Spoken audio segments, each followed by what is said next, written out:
കത്തിന്ന് വന്നിരിക്കുന്നത് യുപിയിൽ നിന്നാണ് കത്ത് വന്നിരിക്കുന്നത്. യുപിയിൽ നിന്ന് രാജേഷാണ് അയച്ചിരിക്കുന്നത്.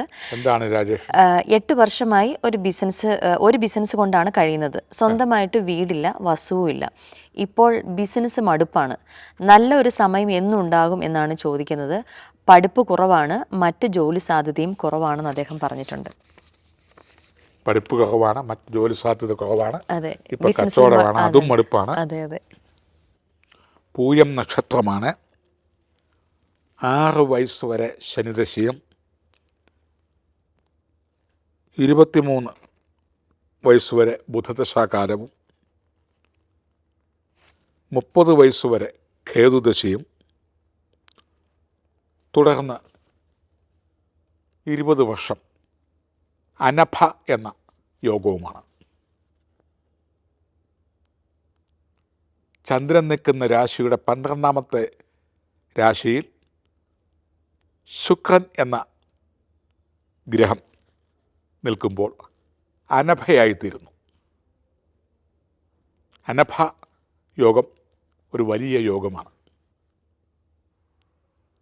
അപ്രതീക്ഷിതമായ സാമ്പത്തിക ലബ്ധിയും ഏതെങ്കിലും ഉന്നത വ്യക്തികളുമായി ബന്ധപ്പെട്ടുള്ള ധന ഐശ്വര്യാദികൾ ലഭിക്കുകയോ സഹായിക്കുകയോ മറ്റേതെങ്കിലും തൊഴിൽപരമായ ബ്രാഞ്ചുകൾ ഉണ്ടാവുകയോ ചെയ്യുന്ന കാലം. അങ്ങനെ തൊടുന്നതെല്ലാം പൊന്നായി തീരുന്ന ഒരു കാലമാണ് അനഭ. അപ്പോൾ 30 മുതൽ 50 വയസ്സ് വരെയുള്ള കാലം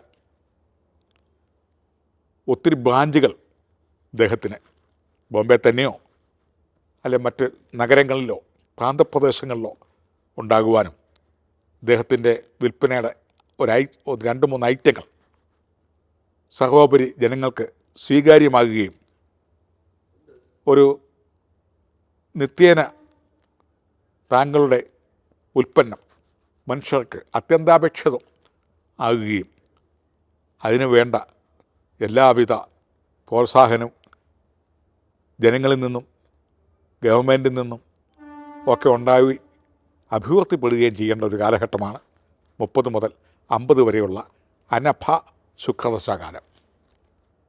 ആ ശുക്രന് അനഭ എന്നൊരു പേര് കൊടുക്കാം. സ്വന്തം പേരിൽ വിവിധങ്ങളായ പ്രസ്ഥാനങ്ങൾ വരികയും വ്യാപാരി വ്യവസായി ഒരു അസോസിയേഷൻ്റെ തന്നെ ഒരു നല്ല ചുമതല വഹിക്കത്തക്ക രീതിയിൽ പെട്ടെന്ന് പേരും പ്രസിദ്ധിയും സ്ഥാനങ്ങളും ഒക്കെ കിട്ടി വളരേണ്ട കാര്യമാണ്. ഒരു നക്കാപ്പിച്ച ശമ്പളത്തിലൊന്നും പോയി തൊലയേണ്ട ആളല്ല. കാരണം ഇഷ്ടംപോലെ ശമ്പളക്കാരെയൊക്കെ നിർത്താനുള്ള ഭാഗ്യങ്ങൾ വരുന്നുണ്ട്.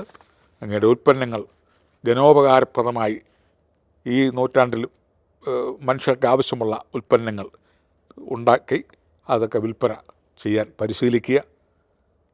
ഈ കത്തിനുള്ള മറുപടി അതിനുള്ളൊരു പ്രോത്സാഹനമായി തീരട്ടെ എന്ന് ആശംസിക്കുന്നു.